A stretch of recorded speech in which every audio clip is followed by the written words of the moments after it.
बे पासे अवां खे अहम ख़बरूं पिया जेकबाबाद मां जिते मौलादाद थाणे जी अद जागीर वारे इलाइक़े में जवाबदार 11 तहमत हेठि ज़ाल नौजवान खे क़त्ल करे छॾियो।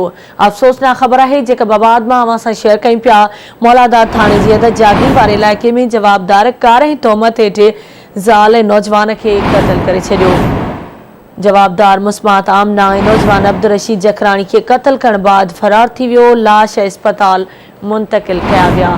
अफ़सोसनाक ख़बर आहे नाज़रीन अवां सां शेयर कयूं पिया जेकबाबाद में मौलादाद थाणे जी हद जागीर वारे इलाइक़े में जवाबदार 11 तहमत मढ़े ज़ाल नौजवान के क़त्ल करे छॾियो। तफ़सील मालूम कंदासीं। जेकबाबाद मां आवाज़ जो रिपोर्टर नवाज़ सोलंगी असां सां लाइन में मौजूद आहे। नवाज़ कहिड़ा तफ़सील आहिनि आगाह कजो। जी बिल्कुल ही मौलादाद थाने जी हद दादपुर जागीर जिते जवाबदार राज़ी उर्फ बाबू जखरानी जेको आहे उन टीटी पिस्टल जा फायर हणी करे मक़तूल पंहिंजी घरवारी अमीना के जेको आहे क़त्ल करे छॾियो आहे।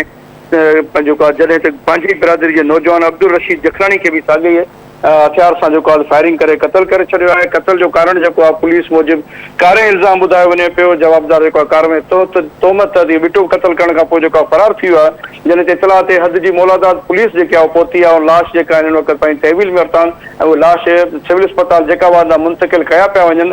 पुलिस जो चवणु आहे त जवाबदार फरार थी वियो आहे ऐं जेको आहे हिन वक़्त ताईं वधीक कार्रवाई न थी सघी आहे। लाश पोस्टमार्टम करण खां पोइ जेको आहे केस दाख़िल कयो वेंदो। ठीकु आहे, महिरबानी नवाज़ तफ़सील खां आगाह करण जे लाइ।